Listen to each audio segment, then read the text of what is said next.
3 years ago, my partner and I bought our very first home. It wasn't anything extravagant, but it was ours, and we were lucky to have amazing neighbors. Life felt peaceful and stable. In fact, things were going so well that about 18 months later, when those same neighbors decided to sell their house, which happened to be bigger and came with upgrades like a driveway, a garage, and even a bathtub, we didn't hesitate. We bought it immediately and put our original house right next door up for sale. After reading several heartfelt motivation letters from potential buyers, we chose a Polish couple. They only spoke English with us, even though we spoke Dutch, but nothing about that seemed unusual at the time. They asked us for tips about the house, and we had a few friendly, casual conversations. Looking back now, that was the quiet before everything spiraled. Even before anything major happened, something felt off. Strange disturbances started happening at odd hours.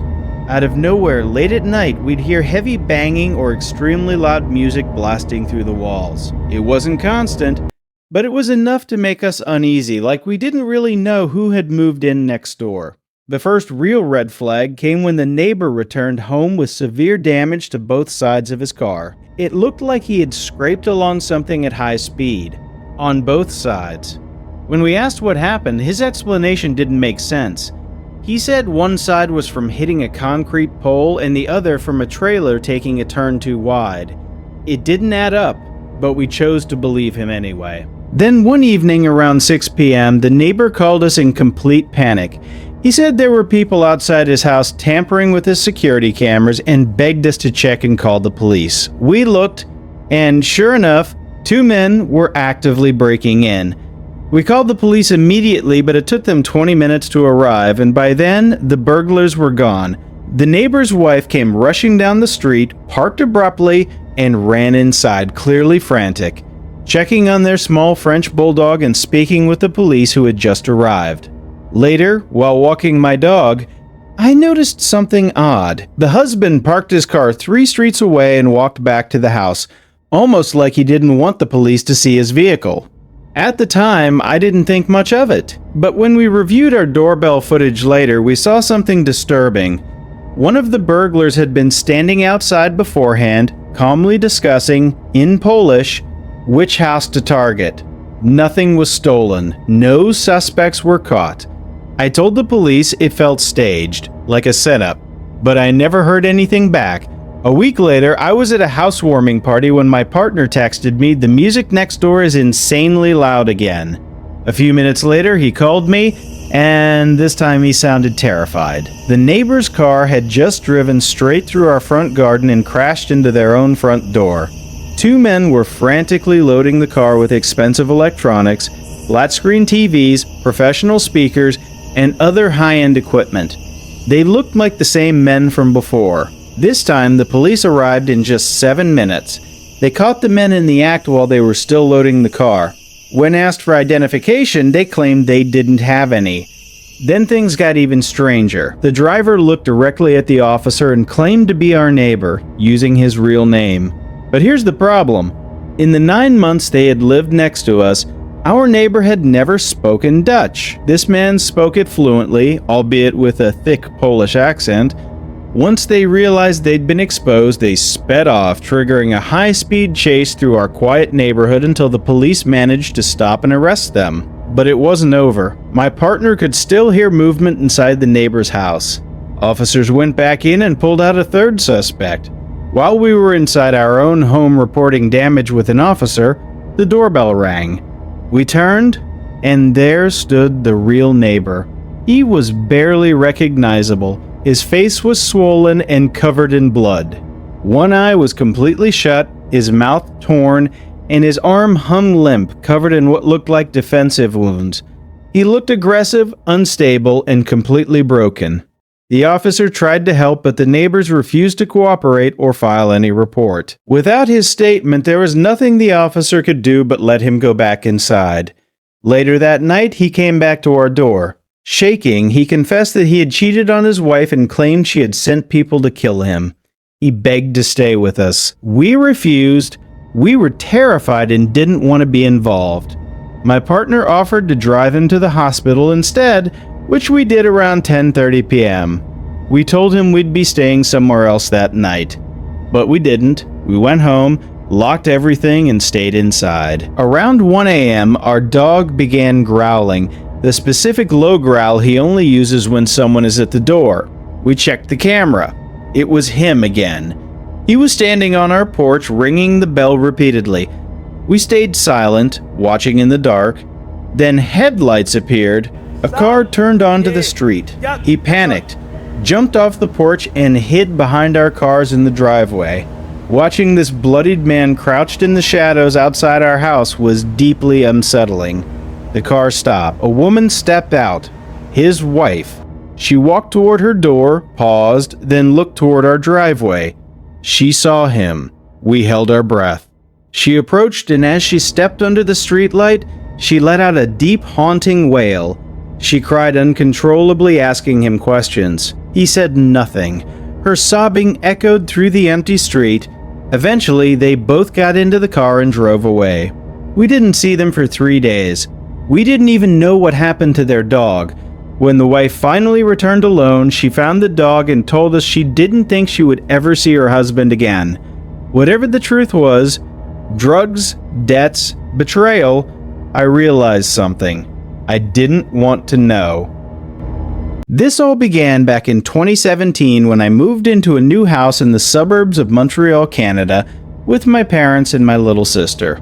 Before I get into the main part of the story, I need to explain how my room was set up because it plays a huge role in everything that happened. Our house was a split-level design, meaning the floors were staggered and connected by short staircases. My room wasn't fully upstairs or downstairs.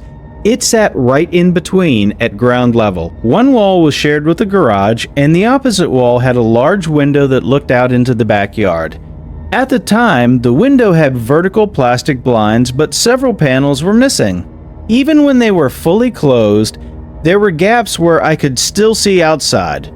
On the garage side wall of my room was my closet, which had large sliding mirror doors. This meant that no matter how I lay in bed, I could always see my window reflected in the mirror. I started noticing things about a year after we moved in. When I was 15, one night I was lying in bed watching YouTube videos on my tablet, like I usually did because I had trouble falling asleep. My window was open since it was really hot and we didn't have air conditioning yet. At some point I heard something outside, like faint footsteps or shuffling. I paused the video immediately. The sound stopped. I assumed it must have been part of the video or just my imagination, so I pressed play again. A few seconds later, I heard it again. I looked toward the window but didn't see anything. Eventually, I brushed it off and went to sleep. For a few nights, nothing happened, but then, a couple of nights later, it came back. This time, when I paused my video and listened carefully, I was sure I could hear breathing. I looked toward the window again. Nothing. Trying to calm myself, I turned away and faced my closet instead. But as I picked up my tablet again, I caught something in the mirror, a slight movement at the window through one of the gaps in the blinds. A cold chill ran through my body. I immediately got up and went to wake my parents. I told them everything. My dad clearly didn't believe me, but he still went outside to check the backyard. A few minutes later, he came back and said he didn't see anything. He told me that if someone had been there, he would have heard them come through the squeaky gate, or at least heard them leave. He even checked the Ring camera footage. Nothing showed up. I suggested that maybe the person jumped the fence into the neighbor's yard, but he shut that idea down quickly, telling me we lived in a safe neighborhood and that I needed to stop watching scary movies. So I went back to bed, and unfortunately, I believed him. Over the next year, every few weeks or months, it would happen again. Always late at night, always the same sounds, footsteps, faint breathing, subtle movement. Each time I convinced myself it wasn't real. When winter came and snow covered everything, it stopped completely. I forgot about it. But the next year, in spring, it started again. It never happened often, maybe once or twice a month, but it was always after 11 p.m. I started changing my habits. I went to bed earlier, watched videos louder, sometimes with headphones, and avoided looking at the window altogether, especially the mirror. because part of me was scared that if I looked too closely, I'd prove it wasn't in my head. One night, I finally gave in. Instead of looking directly at the window, I looked at the mirror, and this time, I saw it, a silhouette. I ran upstairs again, told my parents again, and once again my dad checked the backyard and found nothing. And once again, I believed him. This went on for years. Then in early December 2021, everything changed. There was a massive windstorm that night. I was in my room watching a stream with my boyfriend over Discord when I got up around 11:30 p.m. to get a glass of water. As I walked through the house, I noticed something strange. My parents were both awake and sitting in the living room. That alone was unusual. They almost never stayed up that late. They looked tense. I asked if everything was okay, but they brushed it off and told me not to worry. I assumed I had interrupted something private and went back toward my room. As I reached the stairs, flashing red and blue lights filled the front window. A police car was pulling into our driveway. My parents immediately stood up and rushed me to my room, telling me they'd call me if needed. I didn't argue, but I wanted answers. 2 minutes later, they called me back upstairs. This time, they told me everything. About 15 to 20 minutes earlier, during the storm, my dad had gone into the backyard to make sure nothing had blown over. While looking around, he noticed the light from my bedroom window illuminating something near it. As his eyes adjusted, he realized what it was. A man, standing completely still, right outside my window, watching me. My dad yelled and started running toward him, but the man immediately turned and ran. He jumped the back fence effortlessly, like he had done it many times before, and disappeared into the neighboring yards. In that moment, everything I had feared for years became real. I hadn't imagined anything. Someone had been there the entire time. My parents called the police immediately and even tried to warn the neighbor behind us. But when they knocked, the older woman who lived there refused to open the door. Instead, she shouted at them to leave or she'd call the police herself. That reaction still bothers me. When the police arrived, there wasn't much they could do. My dad hadn't seen the man clearly. They increased patrols and suggested installing more cameras, which we did. But the questions never left. Was it someone I knew? Was it a neighbor who had noticed my room and the broken blinds? Was he just watching or planning something worse? Even now, those questions haunt me. I've since switched rooms. My new one faces the street. But I still can't look at a window the same way. Because what scares me most isn't that it happened, it's how long it went on without anyone knowing. It was a cold day in mid-December and I was 15 years old at the time. My family and I originally lived in a small apartment in a suburban area of Alberta, but as time went on, and with my little sister on the way, we needed more space. Luckily, a house just a few blocks away went up for sale at a surprisingly low price. It wasn't perfect, the area wasn't great, and the house itself needed work, but it was big enough, and we saw potential. With the money we had left after buying it, my dad did some renovations, mostly in the basement, which had been nearly unusable before. He cleaned it up, installed carpeting, added new beams, fixed the bathroom, and even let me choose the wallpaper for my room. For the first couple of months, everything felt great, until the first strange incident. One evening, we went out to celebrate my dad's birthday at a restaurant. When we came back, our front door was wide open. My mom was immediately shaken. She begged my dad to drive us away while she called the police. Instead, my dad grabbed a heavy wrench from his truck and went inside to check. My mom and I called the police anyway and waited outside. Those 5 minutes felt endless. When the police arrived, they searched the house along with my dad. Eventually, they came back out and told us no one was inside and nothing had been stolen. But things had been moved, especially the books on my bookshelf. We were uneasy, but we went back inside. Hearing things. Strange noises in the walls, sometimes from underneath the basement. My room was down there, so I just assumed it was pipes. It was an old house after all. Then one night, everything changed. It was around 2 a.m. I was under my blankets, playing my Nintendo DS silently so my parents wouldn't know I was still awake. That's when I heard it. Laughter. Clear laughter. Coming from the wall beside my bed. I froze completely. I didn't know what to do. I just lay there, listening, waiting for it to happen again. After about 30 minutes of silence, I convinced myself it had been my imagination and went to sleep. But the noises continued over the next few weeks. By then, my sister had been born, and she shared the basement room with me.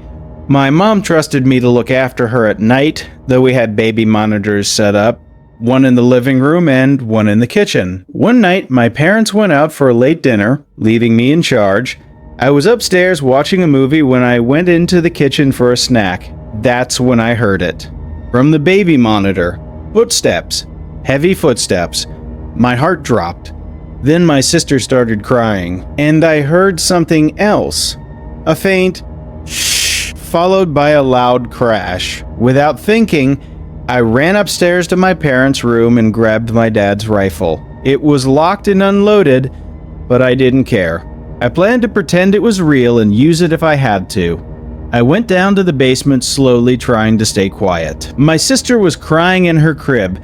The baby monitor was knocked over. No one was there. I shouted, "I'm armed. Come out before I find you." Silence. I grabbed my sister and ran upstairs. I locked the basement door and jammed a chair under the handle. Then I called my parents. They called the police and rushed home. The police arrived before they did and had me sit in the back of the car with my sister while they searched the house. They came back out and said everything was clear. But just as they were about to leave, my dad asked something strange. "Did you check behind the bookshelf?" In my room, there was a bookshelf built into the wall. We all went downstairs. The bookshelf was slightly open, like a door. Behind it was a hidden room. Inside were pipes and signs someone had been living there.